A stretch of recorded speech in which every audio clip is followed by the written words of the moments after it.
Bye, Minnesota house. We are going to Wisconsin. Embarking, you might say. Embarking on yet another, like, 4-day journey for me. Arf, arf. Basically what's happening is, we're going to, my mom and grandma have been in Spring Green, Wisconsin for a few days doing some theater festival thingy. And, so now we're going to meet up with them, which is, it's like halfway between Minneapolis and my grandma's house, maybe? Ish? Yes. And I'm gonna go with my grandma to her house, and Mom's gonna come back with Dad. And then I'm gonna take a train down to Chicago for a couple of days to hang out with some friends. And then I will be flying back to Paris on Wednesday. So today's Sunday, and I will not land until 9:30, 9:40 on Thursday in the morning, which is gonna be about like 2:30 or 2:40 here.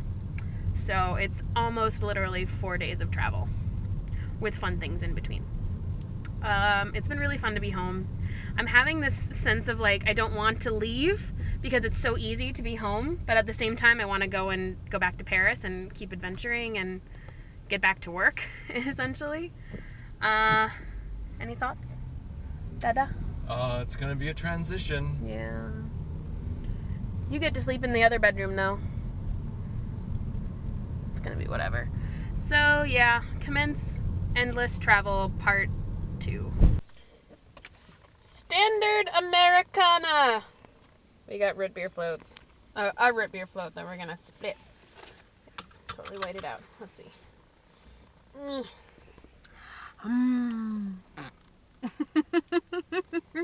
Give me rolling my eyes. I didn't even mean to make that sound. See, do it again and I'll roll my eyes. I don't know if I can. Okay.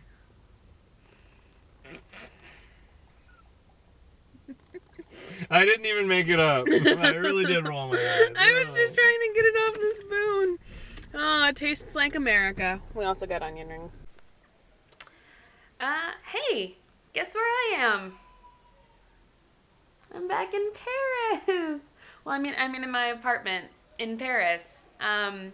I didn't film any of the trip back to France, because, I mean, it was a little bit awkward to be in, like, airplanes and whipping out a camera when somebody's, like, right next to you, especially when it's a stranger, and I didn't have any, like, good views of anything. I didn't ever have any window seats, so I couldn't film takeoffs or landings, and the food wasn't that interesting to film. It just kind of, I don't know, I was really tired. You know what? I'm not going to make an excuse. I didn't film anything. Everybody's been on an airplane, I'm sure. It's nothing new. It's kind of... I'm happy to be back. As soon as I walked into my apartment, I was just like, oh, thank God, I'm here. And there's a story to that involving keys, and I'll get to that in a second. But the whole, like, last couple of weeks in the U.S. before coming back here, I always knew that I was going to be coming back, but I kind of had this in my head that, like, it would be so easy to just stay in the U.S. with my parents in Minneapolis and just hang out and watch YouTube videos all day and just be a schlub. I love this adventure that I'm on in Paris, but just like, it was just so easy to be home and comfortable and familiar, and I don't know. I'm also really jet lagged, so my brain is not so coherent right now. And now that I'm, like, back in Paris, like, as soon as I got off the airplane, I was immediately like, okay, go to border control, go to baggage claim, get on the train. Then as soon as I got on the train, I was looking around at all these familiar things, and I realized that it's not as thrilling to be coming back to Paris as it used to be for me. This is my 3rd time flying internationally to Paris. And I think I just spent so much time in Paris last year. I spent a year in Paris, and so I got really used to it, and everything is really familiar to me now. So instead of being like, oh my God, there's the Arc de Triomphe, I'm like, oh yeah, there it is. I saw that a bunch. And it's not that I want to take it for granted, but it's just kind of, maybe I didn't have time to miss it before I came back. I missed certain things about Paris, and I definitely missed my friends. and I don't know, walking down my street, my street outside was definitely like a callback because everybody's just like walking around and, well, I'll show you, milling and kind of just being the people that I love. See?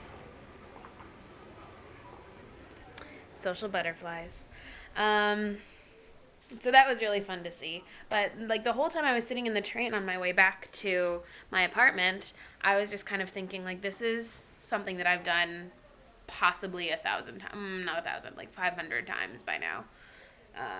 So it was like it was like a very calm kind of, calm excitement. Is that a thing? Does that negate?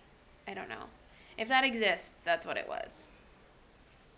And then I got to my apartment, and my neighbor had to let me in, let me backtrack. I left my one set of keys for this apartment in a friend's mailbox so that that friend could pass them off to another friend so she could stay in my apartment for a few days while I was out of town.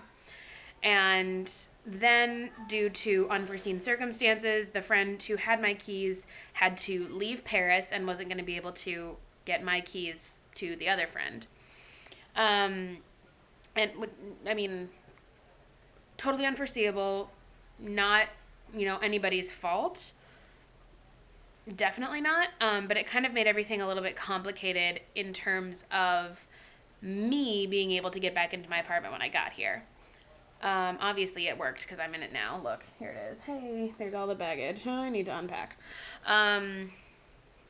But what ended up happening is as soon as I found out that my friend wasn't going to be able to get the keys from the other friend, I got in touch with the other person and said, like, okay, how would you prefer that we handle this? Do you want to get in touch with your landlord so she can let me into your mailbox, which is where I had put the keys because she wasn't in town when I left. It was also back and forth. It was crazy.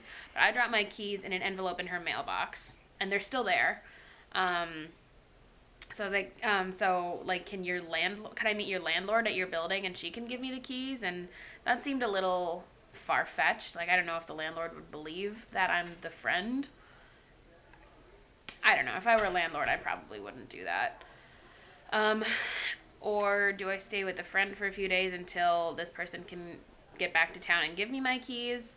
Not super possible because everybody is still kind of like coming back from vacation. Do I get a hostel? Last resort. And then the other option was to get my landlord to meet me at my building with the key so she can let me in. Complication being that since I had my door changed, she hadn't gotten a copy of one of the new lock keys. So I had given a copy of that key to my upstairs neighbors, but I didn't have their phone number or email address when I was in the States. So I couldn't get in touch with them and be like, hey, could you leave the key under the mat or something? So it was all, essentially, I had to ask my landlord to ask them to give me the key. And then my landlord was supposed to meet me in front of the building so she could let me in. And then she ended up having to work all day on the day that I got in today. So she dropped her keys off with my neighbors last night. And then when I got to the building this morning at 11:30, I buzzed their door and they buzzed me in and then just ran down and gave me all of the keys and let me in. And I was like, thank you. And I was so dripping and sweaty because carrying all of this, it's not full of packing peanuts, I'll say that. So I had to kind of wipe all the sweat off my face and then be like, thank you so much. I gave them a little thing of Chicago toffee as a thank you gift, just because that's the same neighbors that called the cops when somebody tried to break into my place. So they're really cool people. I am now in the apartment. I think I've said that about 4 times by now. I think first priority is just, I already set up got my internet started up again, and I got my laptop out, and I've just been chilling for the last 20 minutes, just kind of calming down from the activity this morning. I have some errands that I'm going to have to run, I'm going to have to go grocery shopping, because all that's in my fridge right now is beer and like really old cheese that probably shouldn't be eaten. I need to go re-up my transportation pass. Oh, I really hope that's on the shelf. I'm pretty sure I didn't bring it back with me to the U.S. I'm pretty sure I made that decision consciously. I need to unpack. I need to take a shower. I wonder if I'm going to have to take a nap before I do all of that because I haven't slept since Wednesday 9 a.m. Central Standard Time, and now it's like a full day later. Well, no, not quite. Time differences are weird, you know. Time travel is hard. Hello, jet lag, my old friend. Alright, we'll see what happens.